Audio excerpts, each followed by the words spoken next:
and have it be different. Now, how crazy is that? So uh, if I really respect and understand that as God created this, as God created me, it's good. If I understand, recognize, and understand that, then I'll get to a place of acceptance, right? I mean, but so many of us never do. So many of us are so busy judging, and we stay stuck in our judgments because we think we're right in them. Okay, today is, okay, so, all right. So, because we think we're right in them, isn't that special? We think we're right, and so we want to stay stuck. Okay, so, yeah, yeah.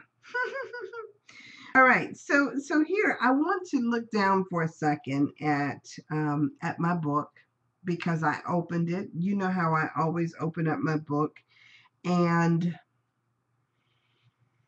whatever is before me is what I think that I'm supposed to read. And so I will come back and we'll figure out how all of this ties together after I read this particular part. The problem and the answer is where I looked down at the page and and it's in the section called God or the Ego. Mm. Okay, and so I look down and it says, for as heaven and earth become one, even the real world will vanish from your sight. The end of the world is not its destruction, but its translation into heaven. The reinterpretation of the world is the transfer of all perception to knowledge. Mm, okay. Mm. The reinterpretation of the world is the transfer of all perception to knowledge. So the Bible tells you to become as little children. Little children recognize that they do not understand what they perceive, and so they ask what it means. Do not make the mistake of believing that you understand what you perceive, for its meaning is lost to you. Yet the Holy Spirit has saved its meaning for you, and if you will let Him interpret it, He will restore to you what you have thrown away. Yet while you think you know its meaning, you will see no need to ask of Him. So, Holy Spirit, I'm asking of you now to show me what you would have me see. I'm always open to have you show me what you would have me see. I'm even willing to be totally wrong. Okay, so I need to mute this one. I'm willing to be totally wrong and to be totally to give over and have it be reinterpreted. Help me to see as you would have me see. And so for me, I'm always looking, and I'm looking around at my brothers. I'm looking around at the sons of God, and I'm seeing with wonderment this, you know, something special, something wonderful, something truly real. And isn't that wonderful? I mean, when I can look at every person and know that you came here, you know, to do what you do, to show me closer who I am, to help me to find my way. I know. I know that there is like a whole debate around whether or not that's the truth or not. But as I look around and I see what's before me, and I'm asking that I be shown. What I'm shown may be different than what you're shown. I mean, why do we think? One second, I'm going to try this differently. So, why do we think that we should know how it's supposed to be? Why do we think that we should know how it's supposed? I mean, here's a lovely thing. I remember I was a philosophy major in college. And one of the things that somehow I learned along the line was to have what I would call a doubting spirit. I wouldn't say that I'm a skeptic. I'm always the person that questions absolutely everything that I see. I question it. I question it in the sense of not saying that I don't believe it. I question it in the sense of I don't take anything at face value. It's as if I need to come and I need to like check it out and I need to see how it fits, if it fits, whatever. I mean, I question everything. What I think about reality is an opinion at best. It's yes, and it's your authentic opinion. And that's what makes it special because it doesn't have to be like anybody else's. It doesn't have to meet the requirement of fitting into some little box. It's yours. It's yours. And that does not mean that it is valueless, but valuable because it's yours. There is this something about learning how to own and stand up inside of the person that you were created to be. Like, like if we're busy disowning our own thoughts and opinions, then how can we ever gain faith or have faith in ourselves or in our own thinking? If we're always like trying to disregard, disown, say that it's not that it's somehow not worthy, if we're busy trying to abdicate our personhood for something else, then how can we ever truly stand up inside of who we were created to be?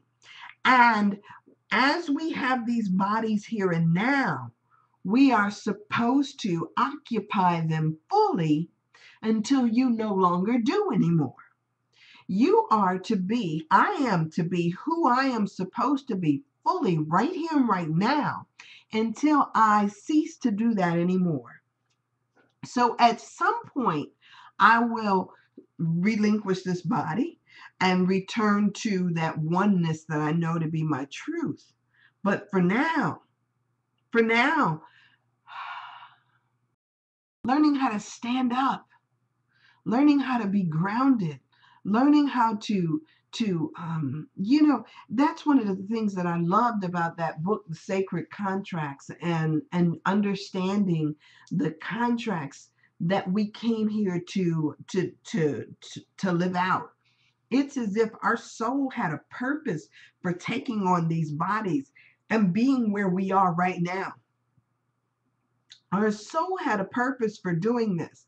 And we've got these bodies in order to do it in. And we meet other bodies in order to do it with, on purpose, in divine purpose and order right here and right now. And so if we stand fully in that strength and that awareness of what we came here for, if we own it, if we say to God, yes, I know that this is the duty. I got my orders. The nurses at the hospital, they're always talking about the orders. The doctor's got to write the order. And as soon as the doctor writes the order, it's their responsibility to then carry out those orders. So they have times that they're supposed to administer certain medication and do certain things. And everybody knows their particular job. The physical therapist doesn't try to go and do what the speech therapist does, and the speech therapist therapist is not going over trying to do what the respiratory therapist does, and the RN doesn't do what the LPN does or the STNA does. Everybody has their particular orders. And when everybody is doing what they're supposed to do, everything seems to work out right. Now, could you imagine if one of them came in there, if the nurse came in and decided today I'm not going to be the nurse anymore. I'm going to be one of the aides. I'm going to be a helper.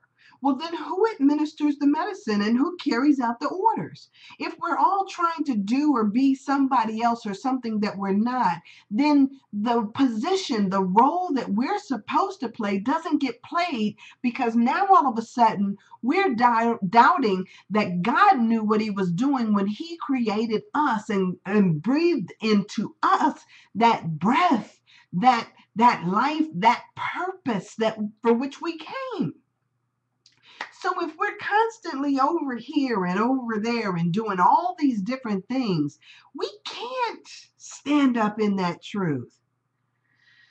So it becomes this thing of let me honor that which I am. Let me honor myself. Let me honor my breath. Let me honor my purpose. Let me honor the role that I am here to play. If we honor that, then we can be our true, authentic selves and come to the table, empty out our purse, and know that it is okay. That is totally all right. I don't know if men have an equivalent example. I mean, what is that? To let you inside of your car. I mean, we keep our cars spotless, and I don't know what the equivalent of that is for somebody else, but for me, to say that I'm going to empty out my purse on the table is an act of, yeah, of just of trust and surrender and knowing that whatever it is, it's okay. It's amazing. I don't know. You guys are, I mean, many of you are probably married. Um, and if you're married, that's probably the person that, okay, I'm okay with myself. Okay. So many of you are married, and so if you had to have somebody in your most intimate space, or if, say, for instance, you had, uh, I'll tell you what I did. I'll tell you this. I'll tell you this. I think I mentioned this before. I had this abscess. Um, yeah, okay. I'm so glad you're not afraid of what I think. Of course, because I love you regardless. Because I always think everybody is just great. I had this wonderful abscess that I got in my. If you weren't here when I talked about this before, okay, so you're hearing again about it again, and I know that I have a tendency to tell people things that other folks think that I shouldn't, but it's me, it's me, it's me, and that's what I do.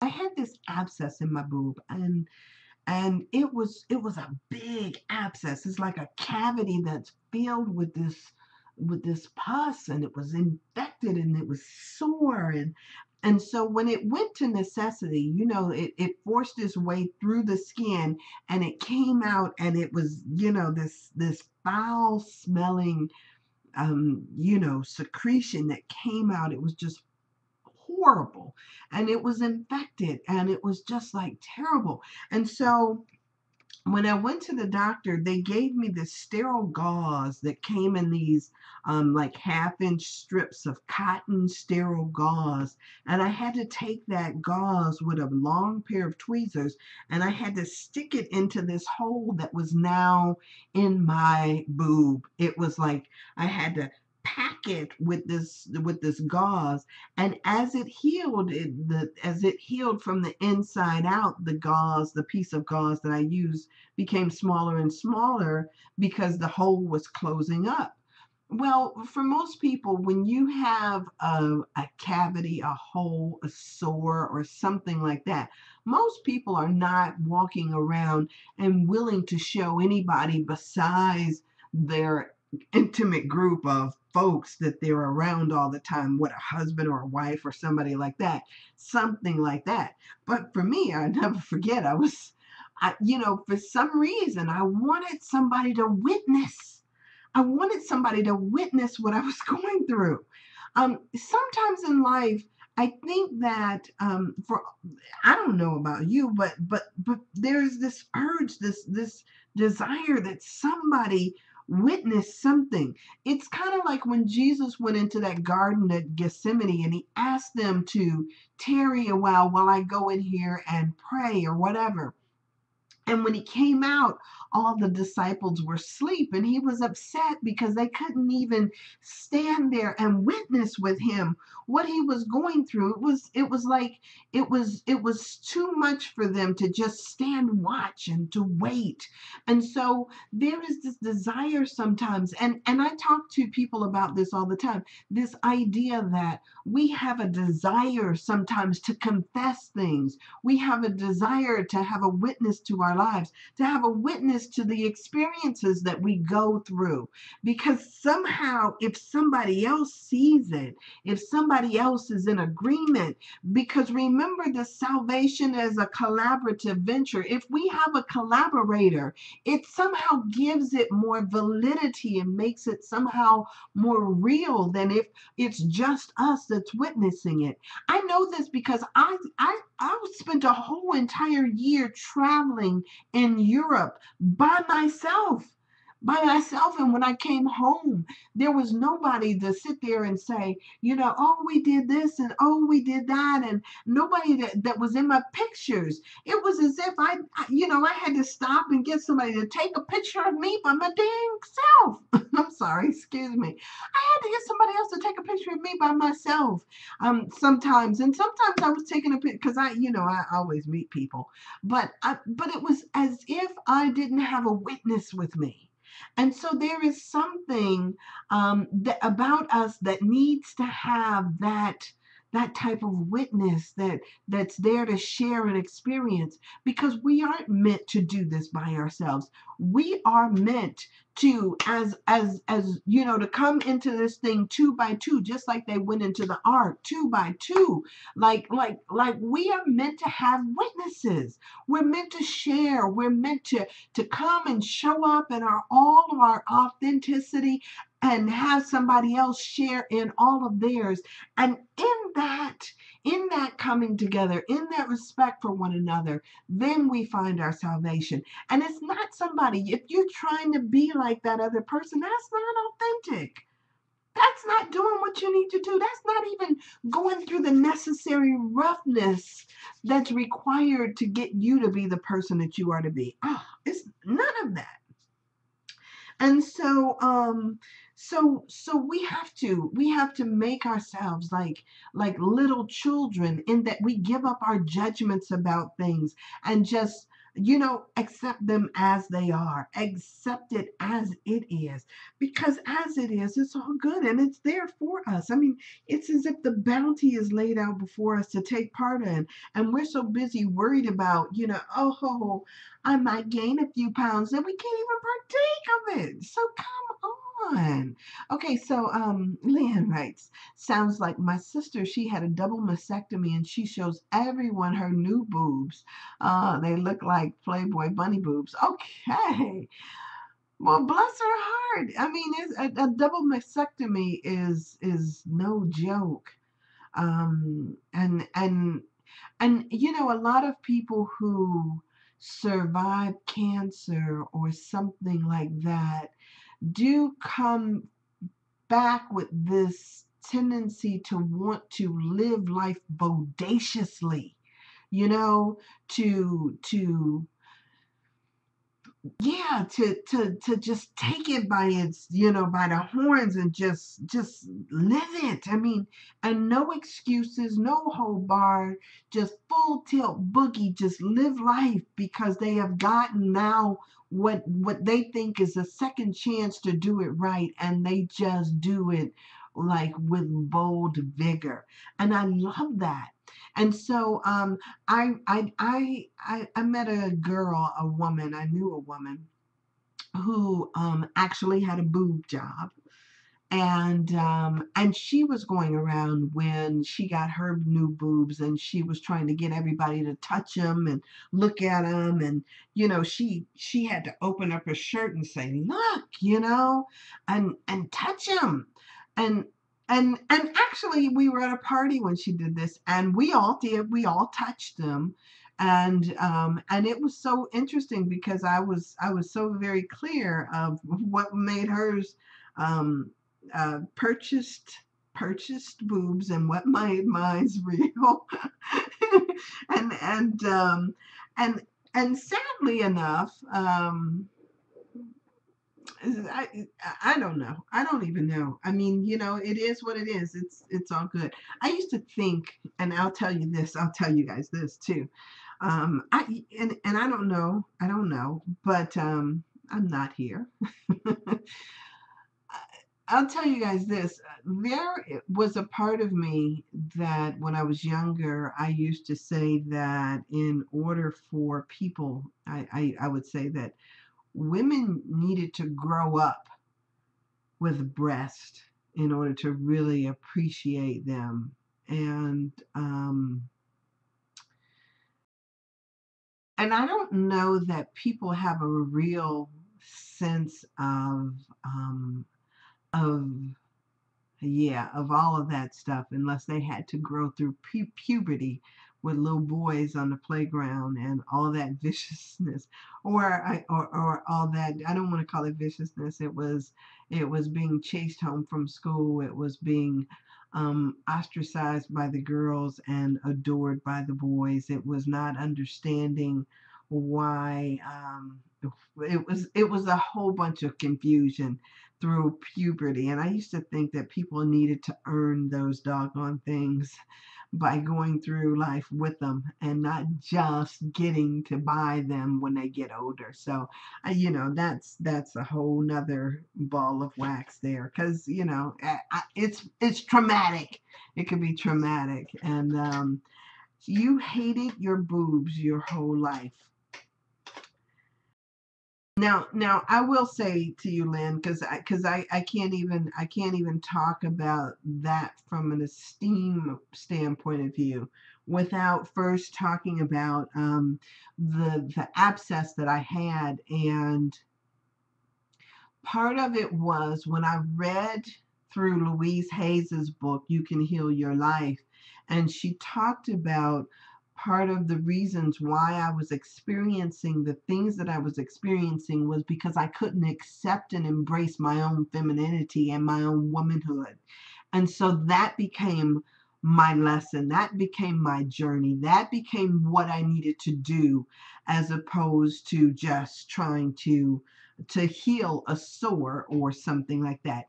It was me learning how to stand up in who I am in this authentic way, in this self, to own it, to embrace it, and to love it as it is. That was my journey, and that was my lesson. And so there were all these little parts of me that I used to think that somehow I could change, I could disown, I could somehow like go and trade it in for something better. I mean, like, this lady, she was talking about my legs. She said, your legs are so big, I don't know how you could wear a dress. And I was thinking to myself, like, well, you know um they're mine. They're mine. And if I don't love them, who will? My mother used to have this saying. She would say, it's a sorry dog that won't wag its own tail. It's a sorry dog that won't wag its own tail. So if you don't love it, why would anybody else love it? I mean, why would anybody else want something that not even you want? And so there becomes this thing of owning and learning how to love ourselves as we are, and to say that yes, God did do a good job, and that probably knew a lot more than I did. And so even as I'm sitting there, even if you sit there in judgment of yourself, what you're saying is that you don't trust that God knew what God was doing by making you who and what you are. That's the authority problem that we have. I mean, that's the problem that a lot of, I mean, it's almost like all of society has been taught this terrible self-hatred, you know, so that we're busy trying to, to look down on ourselves like we're just not enough as we are. And so it becomes this thing. Yeah, I will tell you. And honestly, I used to not like my boobs, Lynn, right? I used to not like my boobs only because they were so doggone big. They always got in the way. And so it was like, and then I found out nobody likes theirs. I mean, it was like nobody. They're either too big or too little, or this is wrong or that's wrong. Nobody liked them except for those other guys or something like that, and they didn't like theirs because they thought they hung out too far, or they didn't get what they were saying. Everybody goes through this, and so it becomes this thing of learning just how to love and accept self. You know, the heck with all the craziness. Yeah, mine's made my back hurt. Yeah, my buttons look like they're screaming. Ah! So I stopped wearing buttons on my shirt. And I stopped sleeping on my side so my back didn't hurt. And I figured out how to make the adjustments. And you know what? They are what they are. It is what it is. I mean, I so now at this age, I mean, I next week, 1 week from today, I get to turn 49. And I can tell you that I absolutely am in love with this woman that I am. Even in all of the things that I think are inadequate about me, I love all of those inadequacies because they make me me. I just absolutely love me. I mean, everything about me. I mean, so sometimes, I snore at night. And so what? you know? And sometimes I can tell you so many things about me. I mean, I'm short. I got big legs. I got humongous, you know, boobs. I got all of this stuff going. I'm black. I love me. I absolutely love me. And so, in spite of all my judgments about what I could possibly be, of all the things that could possibly be different about me, I sit there and I think like, wow, you go, God. I mean, cause in spite of myself, I don't know that I could have like built a better coursework for myself than God has made for me.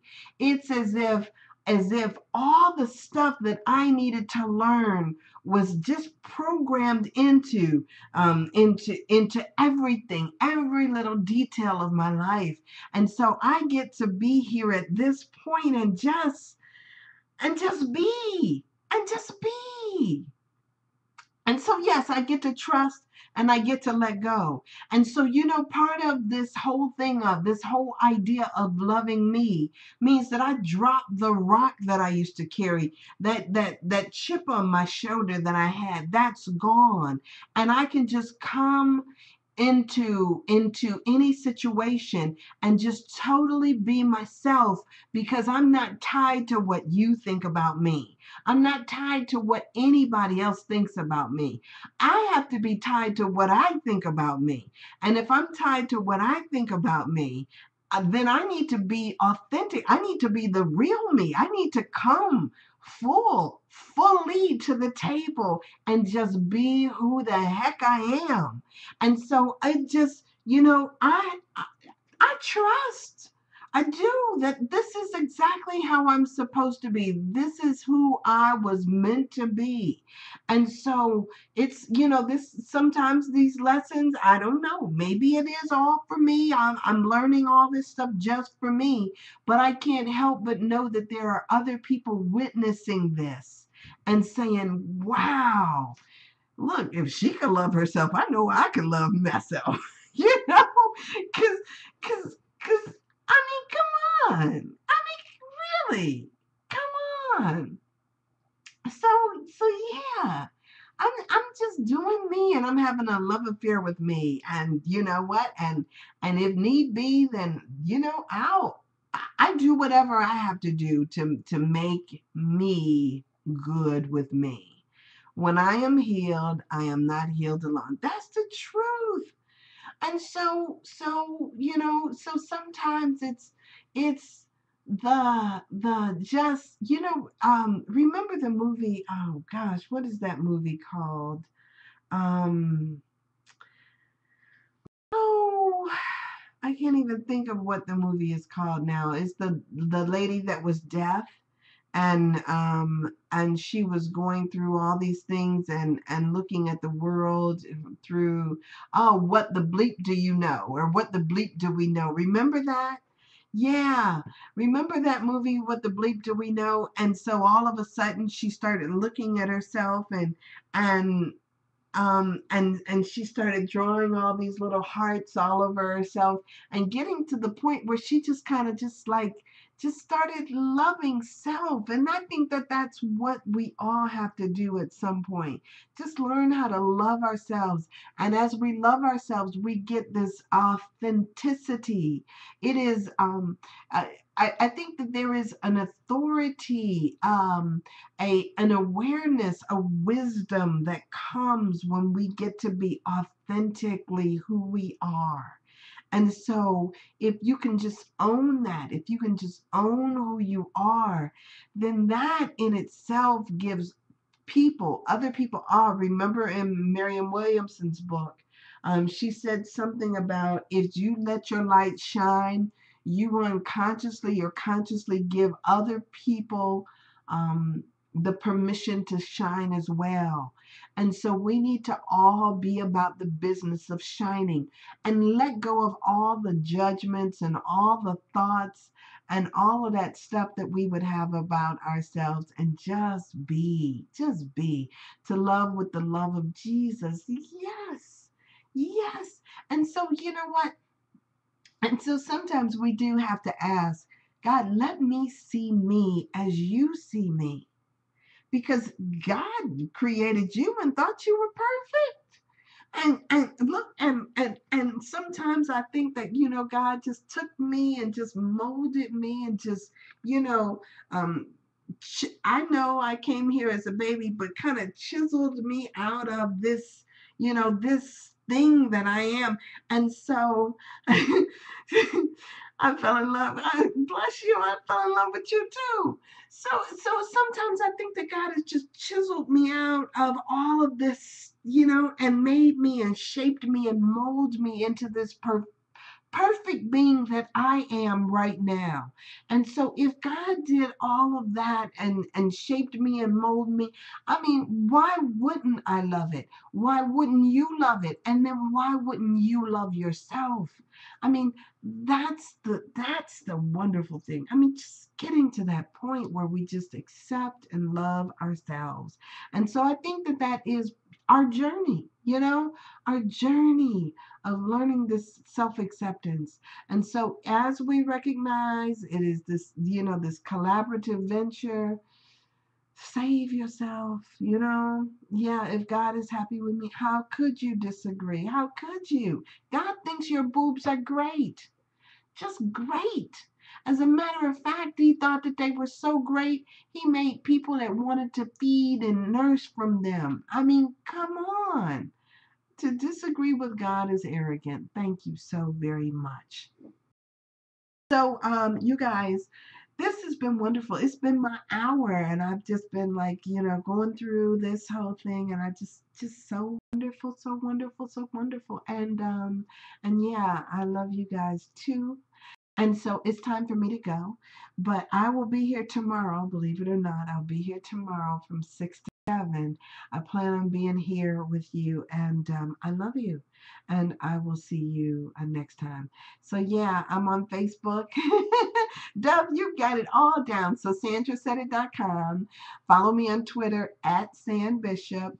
On Facebook, you can do Facebook / Sandra Bishop, I guess. Or you can do Sandra Thrives on Facebook. Yes, thank you so much. I love you guys. And thank you, thank you, thank you. All right, so I'm letting go of the mic. All right, let me get the computer to let go of the mic. But okay, love and blessings to you guys. Thank you.